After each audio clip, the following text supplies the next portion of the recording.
அட ஈரோடு போல சீக்கிரம் புறப்பட்டு வா, இல்லைன்னா மூக்குல தும்பச்சாறு விட்டு ஆட்டி விட்டுரும். பொறுக்கி வச்சிட்டு இருக்க ஈரோடு போய் கொடுத்தா காசு தருவாங்க, அளவுக்காகும். பழைய பட்டு புடவையா இருக்கு. பழைய பட்டு புடவை கொடுத்தா காசு கொடுப்பாங்க, காசு தருவாங்க.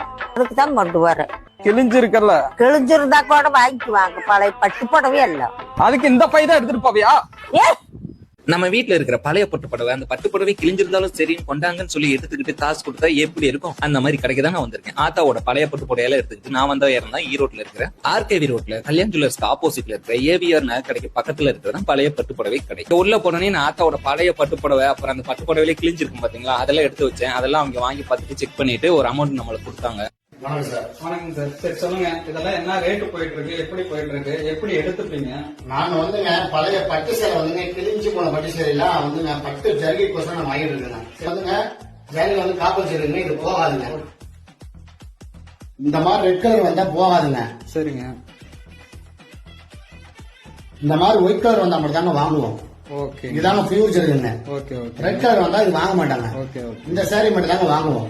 கடை எந்த லொகேஷன் ஆயிருக்கு பாத்தீங்கன்னா Erode RK road Kalyan jewellery opposite AVR நகருக்கு பக்கத்துல தான் நம்ம கடைங்க. எங்க பிரான்ச் இருக்குன்னு கேட்டீங்கன்னா ஈரோடு, கோயம்புத்தூர், திருப்பூர், சென்னையில இருக்குங்க நம்ம பிரான்ச்.